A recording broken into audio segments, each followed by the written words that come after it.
le pedí mucho a Dios en oración que el Señor me dé la sabiduría para poder explicar lo que el Señor creo ha puesto en mi corazón. Estoy buscando algo, 2 segundos nada más.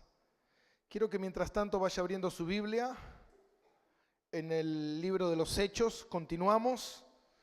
Estudio número 4, yo lo titulé, para ponerle un título, el derramar del Espíritu Santo. El derramar del Espíritu Santo. Y creo que es un punto de quiebre este capítulo, el capítulo 2 o el principio del capítulo 2, y que nos va a abrir mucho el entendimiento y nos va a hacer comprender cosas que quizás no comprendíamos hasta ahora, y nos va a mostrar cosas que antes no entendíamos, y nos va a ayudar a crecer en el Señor. Y yo creo que va a ser un día fabuloso, un día especial, y es muy importante que usted cuando viene a la iglesia no pierda el tiempo viniendo simplemente a cumplir, porque muchas veces la gente viene a la iglesia a cumplir. Vengo y cumplo y listo, y me voy a mi casa, ya está, Dios, me tenés que bendecir porque ya cumplí. Y no es así. Nosotros venimos a la iglesia a ser instruidos. Ahora, es como ir a la facultad y no aprender. No me va a llevar a ningún lado. ¿Me voy a recibir? No, nunca. Porque si yo no presto atención, si yo no entro en el mensaje y no lo medito y no lo dejo que fluya en mi vida, no va a dar ningún tipo de resultado. Y la palabra de Dios está para algo y está para hacernos crecer. Y vemos acá en el título que dice la venida del Espíritu Santo, Lucas, que fue el escritor del libro de los Hechos, Lucas narra un acontecimiento que ocurre en un día en especial, que es un día muy importante porque es el día que se le da comienzo a la iglesia de Jesucristo en la tierra. Es un día que se le da ese comienzo a la iglesia, por eso no va a pasar desapercibido, por eso nosotros nos llamamos los pentecostales, porque es el inicio de la iglesia, ese día de Pentecostés. La palabra Pentecostés significa 50 y tiene que ver con 50 días después del día de Pascua. Es un día muy importante, es un día sumamente importante para ver lo que realmente sucede, cómo opera el Espíritu Santo, qué es lo que ocurre, qué es lo que nos enseña. Y es algo que nosotros muchas veces nos deberíamos preguntar, es ¿qué me está enseñando esta porción de las Escrituras? ¿Qué me enseña a mí esto? ¿De qué manera esta palabra de Dios edifica mi vida? ¿De qué manera esta palabra de Dios a mí me hace crecer? Porque toda la palabra de Dios dice que está para hacernos crecer, para hacernos madurar, para hacernos entender. Entonces, ¿de qué manera esta porción de la Escritura va a trabajar en mi vida para que yo pueda entender plenamente lo que quiere decir esto, el inicio, esta visitación del Espíritu Santo? Muchos han dicho por ahí, y estuve escuchando y viendo y investigando y leyendo bastante, y muchos dicen por ahí que fue el inicio del Espíritu Santo. Una aberración total, porque el Espíritu Santo no inicia en Pentecostés. El Espíritu Santo inicia en Génesis, cuando dice que el Espíritu andaba sobre la faz de las aguas. Entonces, nosotros podemos ver que en la Biblia el Espíritu Santo está de principio a fin, en todas partes. Y podemos ver las manifestaciones del Espíritu Santo. Y algo que muchas veces, esto me dio mucho entendimiento en cuanto a que muchas veces nosotros, como yo le decía la otra vez, Muchas veces queremos repetir los mismos acontecimientos. Y muchas veces cuando vemos esto, vemos la totalidad, haciendo un estudio escatológico de la Biblia, podemos ver que la palabra, vemos que el Espíritu Santo opera de diferentes maneras. Vemos cómo el Espíritu Santo se manifiesta de diferentes maneras a lo largo de toda la Biblia, que es lo que vamos a ver ahora. ¿Y qué significa esta llegada del Espíritu Santo? ¿Para qué fue? ¿Para qué es esta llegada del Espíritu Santo? Y sabe que es importante, como dice en Hechos capítulo 1, versículo 16, algo que ya estuvimos leyendo, y dice: varones hermanos, era necesario que se cumpliese la Escritura. Diga conmigo, es necesario que la Escritura se cumpla.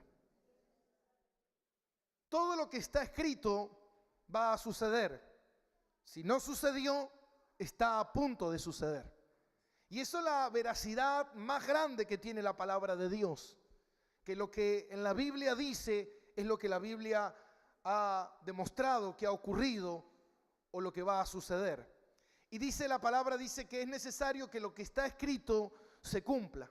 Ahora, este acontecimiento del Espíritu Santo, muchas veces nosotros lo hemos leído en Joel capítulo 2, versículo 28, que dice así. ¿Lo tienes ahí?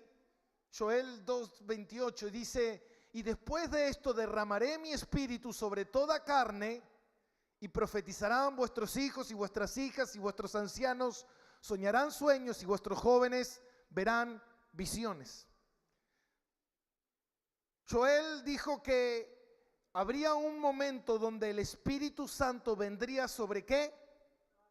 Sobre toda carne. Ustedes recuerdan que ya habíamos estudiado cómo se movía el Espíritu Santo. El Espíritu Santo se movía sobre reyes, profetas y sacerdotes. Y acá está diciendo el profeta, anunciando que vendría un tiempo donde el Espíritu Santo se posaría no sobre uno, no sobre dos, sino sobre muchos. Cuando hablamos de todos, la Biblia no habla de todos en general. Habla de la gran mayoría, habla de un gran número, ¿se entiende? Eso quiere decir la palabra cuando dice sobre toda carne. No es que todo el mundo va a ser lleno del Espíritu Santo, pero sí que el Espíritu Santo ya no va a estar limitado solamente a un grupo, a una persona, sino que el Espíritu Santo va a tener libertad. ¿Por qué? Porque en el reloj profético de Dios se fue cumpliendo todo lo que Dios había establecido en el plan de redención que Él tiene. Y esto es extraordinario. ¿Por qué? Porque cuando leemos Éxodo, Dios le dice al pueblo de Israel que Él los escogió para que ellos sean santos, para que ellos adoren a Dios, para que ellos le glorifiquen a Dios, y que Dios se iba a hacer notorio en ese pueblo, en esa ciudad, en ese grupo de hebreos, sobre todos los pueblos de la tierra. Usted tiene que ir escuchando paso por paso lo que voy diciendo. Diga conmigo, notorio. Dios iba a ser notorio de que este pueblo es de Él y que le pertenece a todos los demás pueblos. Amén. También podemos ver en Lucas capítulo 3, también el profeta Juan el Bautista profetizó sobre esto.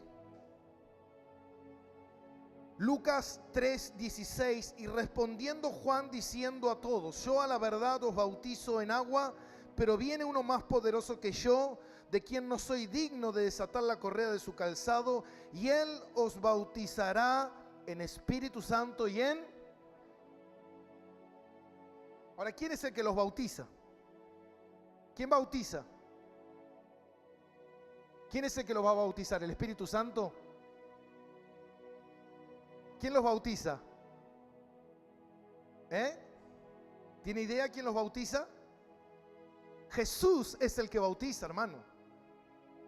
Amén. El Espíritu Santo no te puede bautizar por sí solo.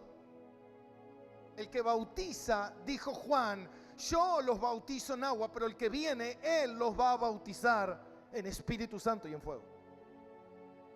Por eso recuerdan que cuando Jesús le dijo a los discípulos, esperen aquí hasta que venga el Espíritu Santo. Y Él los bautizará y los llenará de poder.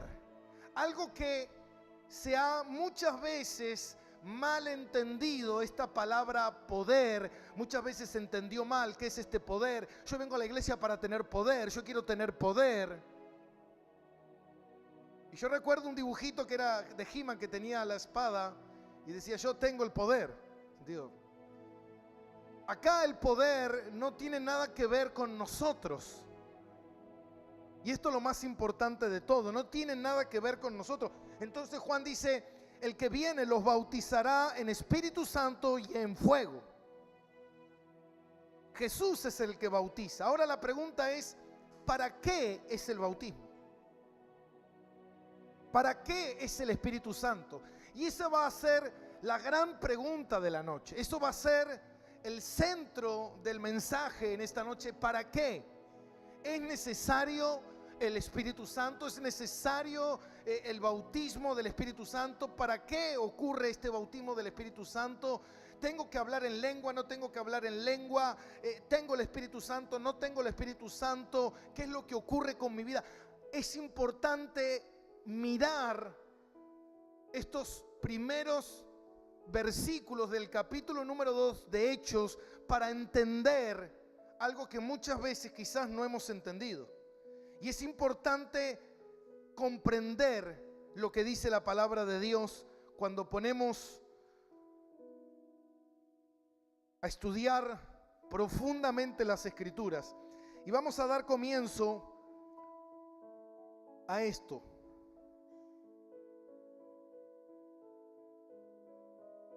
Y dice Hechos 2, versículo 1. Hechos 2, versículo 1. Estuve leyendo un libro de comentarios muy importante, que son los comentarios de Henry. Y en los comentarios de Henry encontré que dice, ¿cuándo ocurrió esto? ¿Cómo ocurrió esto? Cosas que vamos a tocar esta noche. ¿Cuándo? ¿Cómo? Pero hay algo que no encontré, que es para. ¿Qué es esto? ¿Cuándo ocurrió esto? ¿Cómo ocurrió esto? Y una pregunta que nos vamos a hacer esta noche es, ¿para qué es esto? Que es algo que quizás muchas veces nosotros no prestamos atención. ¿Para qué es esto? ¿Se entiende? Muchas veces, cuando ocurre algo en nuestra vida, nosotros, hay algo que acá en esta iglesia muchas veces no ocurre, es que la gente dice, pastor, yo quiero contar testimonio de lo que Dios hizo en mi vida. Y en esta iglesia no contamos testimonio. ¿Sabe por qué? Porque yo siempre consideré algo, el tema del testimonio, no se trata de dónde estabas y a dónde estás ahora, sino para qué ocurrió eso en tu vida. ¿Se entiende? Muchas veces la gente, el centro de Cristo es, mirá lo que Dios me dio, mirá lo que Cristo hizo en mi vida, mirá lo que yo alcancé. Ahora la pregunta es, ¿para qué lo alcanzaste? Porque si no sabes el para qué, no sirve para nada. Porque muchas veces lo único que hacemos es dar alarde de lo que Dios hizo en mi vida. Pero eso, el testimonio de uno, no es lo que edifica. Lo que edifica es la palabra de Dios. ¿Se entiende? Yo me puedo pasar toda la noche, por eso a veces a mí me molesta muchas veces los predicadores que se la pasan hablando de uno mismo. Y yo venía en el tren y chocó el tren y salieron todos volando y yo me quedé ahí sentado y Dios me guardó. Y habla de uno mismo. ¿Y de qué te edifica eso? No te edifica de nada. Amén. Porque dice, no solo de pan vivirá el hombre, sino de la palabra del testimonio del hermano. No dice eso. Sino de los milagros que Dios hizo en la vida del hermano te van a alimentar espiritualmente. Dice de la palabra de Dios. ¿Se entiende? Y eso yo lo incorporé con Juan Calvino, que Juan Calvino, él detestaba hablar de su testimonio personal, de lo que Dios había hecho en su vida, porque él decía, mi testimonio personal no edifica a nadie, lo que edifica es la palabra de Dios. Por eso fue uno de los grandes maestros teólogos de la palabra de Dios en todos los tiempos. Y yo creo que realmente es así, amén. Entonces algo que no encontré en el diccionario o en el libro de Henry es ¿para qué? Y es algo que yo pensé mucho, medité y dije, bueno, realmente es necesario que nos demos cuenta de esto. Ahora, ¿cuándo ocurrió esto? Y dice en Hechos 2:1, y cuando llegó el día de Pentecostés, estaban todos unánimes juntos. ¿Cuándo fue esto que ocurrió esto? El día de Pentecostés. Ahora tenemos que parar ahí por un momento y empezar a pensar y a desmenuzar qué era el día de Pentecostés.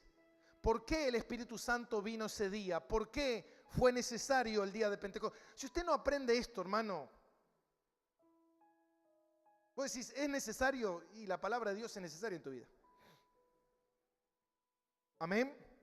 Ahora digo, ¿cuándo fue esto? El día de Pentecostés.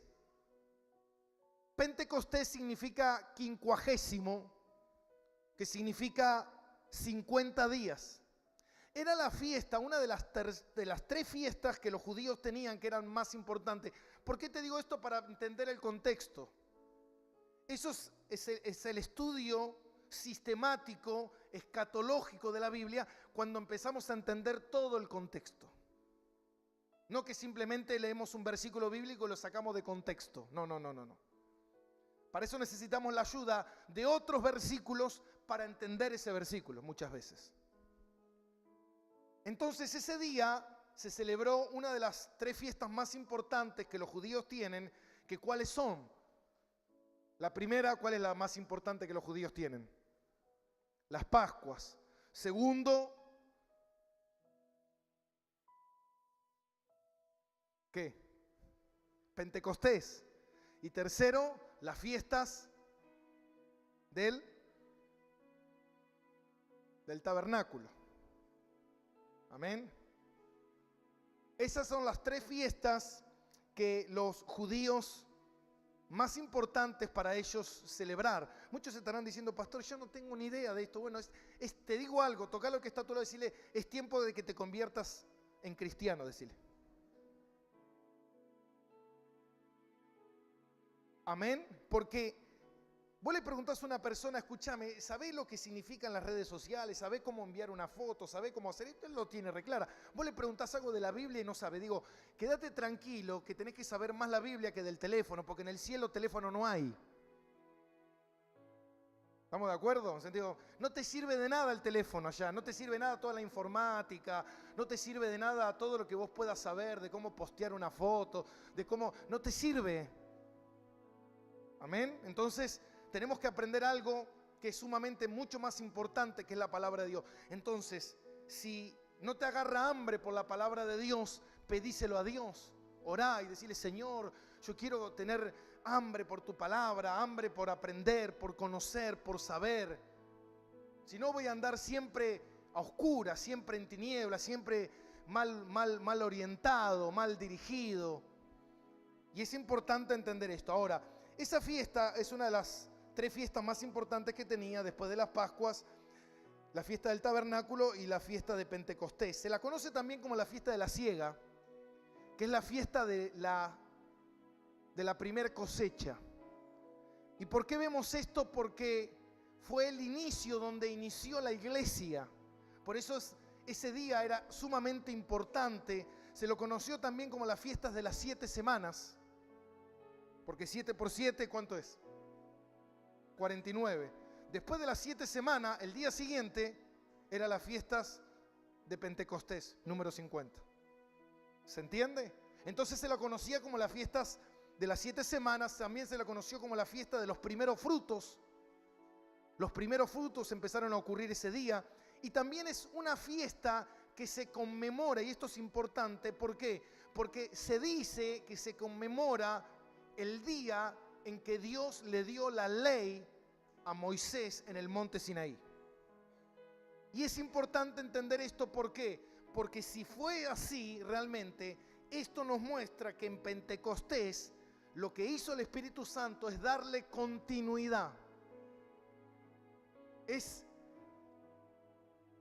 naciendo una nueva era diferente al Antiguo Testamento, dándole continuidad a la ley de Dios, pero ya no bajo la ley, sino bajo la gracia. ¿Se entiende? En el Antiguo Testamento, la gente se tenía que regir por la ley y por la Torá, que eran los 5, el Pentateuco, los primeros libros de la Biblia, el Antiguo Testamento. Esa era la Torá de los judíos, y ellos se tenían que regir por la Torá y por la ley. Pero a partir de ese día de Pentecostés, ya no seríamos regidos ni por la ley, ni por la Torá, sino que seríamos regidos por Jesucristo y por la dirección del Espíritu Santo. Vio que hay gente que dice, yo ya no estoy bajo la ley, pero sí está bajo la ley del Espíritu. Por eso Jesús dijo, yo no he venido a quebrantar la ley, he venido a cumplirla. Y Jesús le dijo, yo les dejo nuevos mandamientos. Y cuando Jesús dejó nuevos mandamientos, Él dejó ama a Dios y ama a tu prójimo. Es el mismo 10 mandamientos, porque los 10 mandamientos están divididos. 4 pertenecen a Dios, los 4 primeros, y en los 6 restantes pertenecen al amor al prójimo. No matarás. Amén. Yo amo a mi prójimo, pero lo mato. No, porque el amor al prójimo es no dañarlo. No le robarás, no codiciarás, no levantarás falso testimonio contra tu prójimo. ¿Se entiende? Entonces Jesús dijo, yo encierro toda la ley en estos 2 mandamientos. Ama a Dios y ama a tu prójimo. Y ahora yo ya no estoy bajo la ley, estoy bajo la guía del Espíritu Santo. Yo necesito ser guiado por el Espíritu Santo. Antes eran guiados por la ley, hoy yo soy guiado por el Espíritu. Eso es lo importante. ¿Quién es el que te guía? Amén. Si una persona en el Antiguo Testamento no era guiado por la ley, era un pagano. ¿Se entiende? No era judío, no era pueblo de Dios, porque no era guiado, ¿por qué? Por la ley establecida de Dios. Ahora, si yo no soy guiado por el Espíritu Santo, ¿soy cristiano? ¿Puede una persona cristiana o decirse que es cristiana cuando no es guiada por el Espíritu Santo? ¿Está acá conmigo? ¿Me entiende? No significa que yo venga a la iglesia, eso me hace cristiano. No porque yo venga a la iglesia me voy a ir al cielo, hermano, y esto es tin, tin, tin, tin, tin, alarma.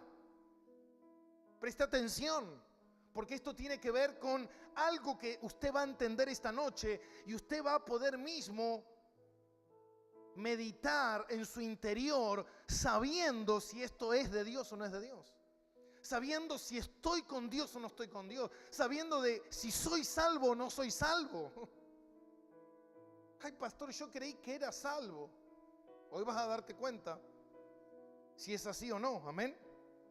Entonces, fue el día donde Dios le entregó la ley. Por eso es importante este día, el día de Pentecostés, para dar la continuidad y para ver cómo el Espíritu Santo guía a la iglesia. Es importante también entender, y yo busqué esto, que en ese tiempo, en los tiempos de Pentecostés, en la ciudad de Jerusalén, se calcula que había alrededor de 100.000 habitantes. Era una ciudad que en ese tiempo era sumamente grande. 100.000 habitantes tenían las grandes ciudades más importantes del mundo. Hoy entendemos que las ciudades más importantes del mundo tienen 8, 9, 10, 15, 17 millones. En ese tiempo 100.000 habitantes era mucho, pero para el tiempo de las festividades se calcula que en la ciudad había aproximadamente entre 2 y 3 millones de personas. De 100.000 pasaban a 3 millones. Por eso era un hormiguero. ¿Por qué es esto? ¿Por qué había tanta gente? ¿Y sabe por qué? Porque según la ley, toda persona mayor de 20 años tenía la obligación de ir a las fiestas anuales del pueblo de Dios. ¿Está acá conmigo? Era importante que todo judío que habían sido esparcidos por causa de Babilonia, por causa de los persas, por causa de los romanos, que habían sido esparcidos por diferentes partes del mundo. Quizás vos ni siquiera habías nacido en Jerusalén, pero tus padres sí, y vos eras judío y tenías 20 años, tenías que recorrer los kilómetros que sean para ir a las fiestas anuales del pueblo judío.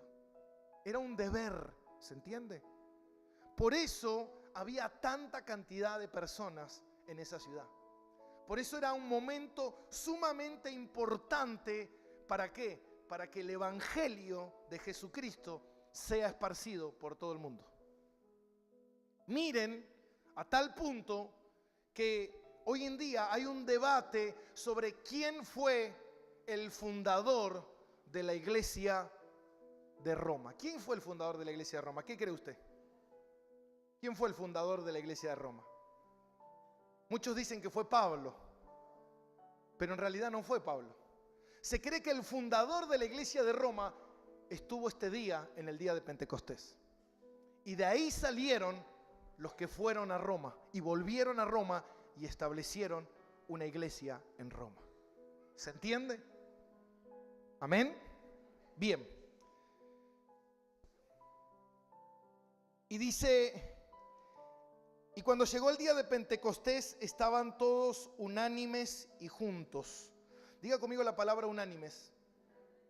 ¿Sabe quién es el que nos une? El Espíritu Santo. ¿Sabe quién es el que nos desune? ¿Sabe quién nos desune? La carne, nunca el Espíritu. Dios nunca desune. ¿Se acuerda que Jesús dijo: el que está conmigo amontona, no desparrama? ¿Vieron que hay gente que, no, yo separo acá y hago división y fulanito por este lado y menganito por este lado? Eso no es de Dios. Porque el Espíritu Santo siempre une. Siempre une. Por eso somos el cuerpo de Cristo. Nunca desune. Cuando hay desunión, eso no es del Espíritu, es de la carne. No, lo que pasa es que me dijo el Espíritu que me levante de una iglesia y me vaya y me fui con un grupo de hermanos. Eso nunca, jamás es de Dios. Porque Dios no se mueve de esa manera. El Espíritu nunca hace eso. Por eso lo hemos visto muchas veces. Acá ha pasado que esta iglesia ha sido dividida una o dos veces, ya ni recuerdo. Pero nunca una división prosperó. Nunca. He visto en iglesias que se han dividido que jamás prosperaron. Hace poco también una iglesia que se había cerrado, que venía de una división, tampoco prosperó. Nunca prosperan las divisiones. ¿Por qué? Porque el Espíritu une. No desune, mi hermano, jamás. Amén. El Espíritu une, no desune. Amén. Y dice que estaban todos unánimes, todos juntos. Ahora vamos a ver cómo ocurrió esto. ¿Cómo ocurrió esto? Y dice: y de repente vino del cielo un estruendo como de un viento recio que soplaba, el cual llenando toda la casa donde estaban sentados, y se le aparecieron lenguas repartidas como de fuego, asentándose sobre cada uno de ellos. ¿Cómo ocurrió la venida del Espíritu Santo? Y acá nos da 4 maneras o interpretaciones o maneras de ver cómo el Espíritu Santo había llegado. ¿Y sabe qué, mi hermano? A veces hay gente que me dice: pastor, presta atención a esto, porque yo esto por muchos años no lo supe. Pero hay mucha gente que viene y me dice: pastor, yo, ¿por qué no puedo ser guiado por el Espíritu Santo? ¿Por qué Dios no me habla? ¿Por qué el Espíritu no me habla? ¿Por qué no siento la voz de Dios? ¿Y sabe qué, mi hermano? Muchas veces el Espíritu Santo te habla a través de la palabra. Muchas veces el Espíritu Santo quiere que tú aprendas la palabra. ¿Por qué? Porque Él te va a hablar a través de la palabra, porque dice que la palabra es la espada del Espíritu. Amén. Ahora, pero nunca, mucha gente dice, pastor, pero yo siento silencio de parte de Dios. Pero nunca, escuche bien esto, nunca, nunca el Espíritu Santo puede venir a tu vida en silencio. Nunca. Nunca un cristiano puede ser cristiano y tener el Espíritu Santo y no sabe que tiene el Espíritu Santo. ¿Está acá conmigo? Pastor, yo no sé si tengo el Espíritu Santo. Deberías dudar de que eres salvo entonces. ¿Está acá conmigo? Pastor, yo no sé. Y esto nos va a enseñar la palabra de Dios. Por eso estuve toda esta semana nervioso con este mensaje, porque no es fácil hablar del Espíritu. Estuve hasta mal del estómago, estuve debilitado, estaba hecho pomada. Y yo le decía a Dios, creo que nunca me costó un mensaje tanto como este. Transpiré, estaba solo y transpiraba porque es algo sumamente delicado. Es algo que no es para tomarlo a la ligera y fueron todos llenos del Espíritu Santo. Para. Vamos a estudiar la palabra de Dios. Y dice que vino de repente del cielo un estruendo, como de un viento recio que soplaba, en los cuales estaban todos la casa donde estaban sentados, y se le apareció como de lenguas repartidas como de fuego. Y acá podemos ver 4 definiciones: estruendo, viento, lenguas y fuego. 4 cosas que identifican al Espíritu Santo. 4 cosas que hacen que el Espíritu Santo sea notorio en la vida de una persona. Estruendo, viento, lenguas y fuego. Y yo digo, qué tristeza los hermanos que hoy no vinieron. Qué pena, ¿no? Gloria a Dios por los que vinieron, pero los que no vinieron, imagínate, es como que tenés una enseñanza de Dios que como cuando Dios te enseña, así te enseña, imagínate. O, te, do, i, da. ¿Entendió algo usted? Porque faltaron partes. ¿Me entiende? Entonces cuando usted no viene a la iglesia, usted entiende así el mensaje de Dios. A, o, u, a, u, a. Y uno dice, no entendí nada. Y Dios dice, porque estás en otra. Estás en otra. Y no, yo vengo a la iglesia para que Dios me bendiga. Si no entendés esto, nunca vas a ser bendecido. Porque se acuerdan que yo el otro día les enseñé que Dios no nos da lo que queremos. Dios nos da lo que necesitamos. Muy bien, Nori. Dios no nos da lo que queremos, Dios nos da lo que necesitamos. Amén. Y mientras usted no crezca espiritualmente, Dios nunca te puede dar lo que necesitas. Amén. Cuando uno es bebé, ¿qué necesita? Leche, pañales, chupete, amén. Un sonajero, amén. Necesita que le hagan yucu, yucu, yucu, yucu, yucu, yucu. Amén. Decirle que está a tu lado, que haces, bebito, decirle. Amén. Cuando vos tenés 18 años ya no necesitas el chupete. Ya necesitas libros, necesitas ropa, necesitas disciplina, necesitas educación. Amén. Entonces hay gente que dice, ¿por qué Dios no me da el auto? Y porque sos... ¿Usted le daría el auto? El otro día me dice mi hijo, me dice, papá, estábamos allá en el medio del campo, y me dice, papá, ¿me dejás manejar? Me dice mi hijo. Y lo siento acá conmigo, no había nadie, estábamos solos en el medio del campo, y le digo, bueno, dale, y casi nos vamos a la zanja. Le digo, imagínate si le das el auto, se mata. ¿Es el tiempo de tener un auto? No. ¿Qué le falta para tener un auto? Crecer. Amén. ¿Qué me falta para recibir cosas de Dios? Crecer. Hoy tengo lo que Dios quiere que yo tenga, lo que yo necesito.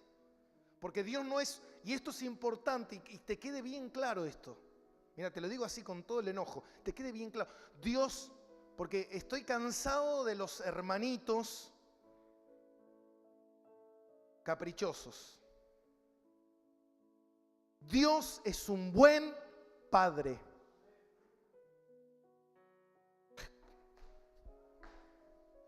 Yo quiero. Dios es un buen padre. Lo dice la Biblia. Nosotros, siendo malos, sabemos darle buenas cosas a nuestros hijos. ¿Cuánto más Dios? ¿Por qué Dios no me lo da? Porque Dios es un buen padre. Amén. Pero yo quiero, no. Con Dios, caprichos a otro lado. Amén. Ahora nosotros vemos los elementos que Dios utiliza, que es el estruendo, el viento, el fuego y la lengua. La palabra viento que se utiliza acá es la que se utiliza para soplo, para espíritu, para aire. Cuando en Génesis dice que sopló, es la misma palabra, viento. Y se acuerdan que el Señor dijo, y el viento no sabemos de dónde viene, no sabemos hacia dónde va. ¿Cuántos pueden ver el viento? ¿Cuántos pueden ver el viento? Nadie. ¿Cuántos pueden saber que el viento está? Todos. ¿Lo podés sentir? Claro que sí. Y Jesús utiliza esa metáfora del viento para darnos cuenta cómo es el Espíritu Santo. Algo que no podemos ver, pero sabemos que está ahí.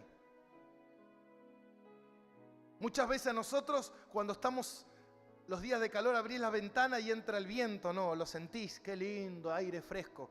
Y a veces tenés que cerrar la ventana porque el viento está tan fuerte que hasta voló todos los postes de luz y todo. Amén. ¿Se acuerdan que cuando Jesús subió a la barca y los discípulos dijeron, ¿quién es este que aunque los vientos se le sujetan? Amén. Por eso Padre, Hijo, Espíritu Santo. Jesús dijo, yo le rindo cuenta al Padre. Y el Espíritu Santo glorifica a Jesucristo. Por eso los vientos se sujetaban. Amén. Por eso Jesús dijo, yo les enviaré, no al Padre, yo. Cuando yo vaya, yo les enviaré el Espíritu Santo. Yo los bautizaré, dijo Jesús. Y es importante recalcar todo esto. Amén. Ahora, cuando nosotros vemos el Espíritu Santo, ¿por qué siempre el Espíritu Santo es notorio? Y yo me puse a pensar en varias circunstancias. Y en una fue cuando Moisés se encontró con la zarza ardiente. En ese momento Dios estaba reflejado en el Espíritu Santo en la zarza, en el fuego. ¿Se acuerdan que los bautizaré con fuego? El fuego siempre hace referencia al Espíritu, como tenía que ver con el aceite, que era el aceite de la unción, el Espíritu Santo. Entonces cuando alguien venía y tomaba el aceite y te lo derramaba en la cabeza, uy, me está derramando aceite. ¿Qué será? ¿Natura? ¿Cocinero? ¿Qué significado tiene ese aceite? ¿Me llenaste la cabeza de aceite? No, porque ese aceite representa el Espíritu Santo. Y lo que estamos haciendo es que estás siendo ungido con el Espíritu Santo para hacer algo. ¿Se entiende? Cuando ungimos a alguno para el ministerio, amén, el Espíritu Santo nos dijo, ¿lo podemos orar? ¿Le podemos ungir sin aceite? Sí. ¿Pero es necesario el aceite? Sí, mejor, para que se le embadurne toda la cabeza. Para poder ser notorio, para que los demás vean lo que está ocurriendo en la forma visible, pero está ocurriendo algo en el interior de la persona, ¿se entiende? Entonces, Dios le podía hablar a Moisés sin la zarza, pero prefirió usar la zarza prendida a fuego para hacer notorio que Él estaba en ese lugar. Por eso, siempre que Dios se manifiesta, siempre que el Espíritu Santo, tiene que ser notorio. No puede ser en silencio. No puede ser, uy, vino el Espíritu Santo y nadie lo vio. Por eso dice que la segunda venida de Cristo, la primera fue notoria, lo vieron los que cuidaban las ovejas, lo vieron los reyes del oriente, lo vieron todos. Pero ahora cuando Cristo venga en su segunda venida, dice que todo ojo que lo verá. ¿Cuántos ojos? Algunos tienen 2, otros tienen 4. Pero todos los ojos. Amén. Todos los ojos lo verán. Ahora mira lo que dice en Éxodo. Y yo me tomé el atrevimiento de buscar algunas referencias. Hay muchas, pero me pareció que estas eran las más indicadas. Y vamos a ver en Éxodo capítulo 13, versículo 21, que fue algo que a mí me impactó desde el primer día en que me convertí a Cristo. Por eso te digo que fue notorio, es notorio. Éxodo 13, 21, ¿lo tiene? Éxodo 13, 21. Y dice, y Jehová iba delante de ellos, del pueblo de Israel, en una columna de nube. ¿De qué era? ¿Se acuerdan que cuando vino el Espíritu Santo, cómo vino? Con un estruendo, con viento, amén. Se llenó toda la casa de la presencia de Dios, fuego. Dice que era una nube para guiarlos. ¿Para qué es la nube? Para guiarlos. Para guiarlos por el camino. Y de noche, ¿qué era? Una columna de fuego para alumbrarles a fin de que anduviesen de día y de noche. Y nunca se apartó delante del pueblo la columna. Nunca se aparta. Donde Dios lo pone, se queda. Hasta que Dios dice. ¿Me entiende? Ahora, imagínese, esto fue la primera palabra que yo recibí de parte de Dios, audible. Un día, cuando el Señor vino sobre mi vida, el Espíritu Santo, me acuerdo que lo primero que me capacitó el Espíritu Santo fue a entender la palabra de Dios. Y me acuerdo que yo estaba sentado y escuché este pasaje de la Biblia, y yo no conocía la Biblia, nunca había agarrado una Biblia. Y escuché este pasaje de la Biblia, y cuando escuché este pasaje, el mismo Espíritu me dijo, busca en Éxodo 13, y ahí busqué y encontré este pasaje, y cuando lo leí, casi más me caigo desmayado. ¿Por qué? Porque dije, nunca podría haber sabido esto. Y ahí, en ese momento, escuché al Espíritu Santo que me dijo, yo te capacito con poder. Y yo pensé que ese poder iba a ser para levantar muertos. Y en realidad, yo pensé que ese poder era para hacer milagros. Yo pensé que ese poder iba a ser para la obra de Dios. Y en realidad es así. El poder que Dios me dio me sirve para levantar muertos. El poder que Dios me dio me sirve para hacer milagros. El tema es que yo no sabía para quién era, para levantar qué muerto y qué milagros. Pero después me di cuenta a lo largo de los años que el muerto que iba a levantar era a mí mismo. Y los milagros que iba a hacer era a mí mismo para que siga en pie predicando la palabra. Por eso dice, y mi poder se perfecciona en tu debilidad. El poder de Dios no es para hacer notoria mi vida. El poder de Dios no es para que yo sea famoso. El poder de Dios no es para que yo sea un exitoso hombre de negocios, próspero, rico. No es para eso. El poder de Dios es para qué. Es para algo. Pero una de las cosas que hace el poder de Dios es que te debilita en la carne. ¿Se entiende? Te debilita en la carne. En tu debilidad el poder se hace cada vez más fuerte. Cuanto más fuerte sos, menos poder de Dios hay en tu vida. Cuanto vos más te la crees que tenés algo, es cuanto menos el Espíritu opera. Cuanto más crees que sabés, es cuando menos el Espíritu opera. Cuanto más te sentís mejor, es cuando menos el Espíritu opera. Entonces yo estos días, la semana pasada orando, y le decía a Dios, Señor, por favor, ayúdame en este mensaje. Quiero que este mensaje seas tú predicando. Y me tocaron unos días que ni siquiera podía estudiar las escrituras. Estudiaba y me sentía re mal. Y yo digo, ¿por qué? Y ahí el Espíritu Santo me habla y me dice, en tu debilidad yo me perfecciono. ¿No querías que yo hablara? Bueno, para que yo hable te tengo que callar. ¿Se entiende? Entonces la gente cree que el poder es para yo tener más poder en lo terrenal. No. Por eso Pablo decía, mi hombre exterior cada vez está peor, pero mi hombre interior cada vez está mejor. ¿Entiende eso? ¿Entiende que cada día que pasa nosotros estamos muriendo? ¿Entiende eso? ¿Sabía que tus células de tu cuerpo se están muriendo en todo tiempo? ¿Se están muriendo? ¿Saben por qué Jesús se fue de esta tierra a los 33 años? ¿Saben por qué Jesús se fue a los 33 años de la tierra? No saben, ¿no? ¿Por qué? ¿Saben por qué? Porque los 33 años es la edad de la plenitud del ser humano. Jesús nunca podía envejecer. Jesús no podía ser viejo. Porque la vejez tiene que ver con el pecado.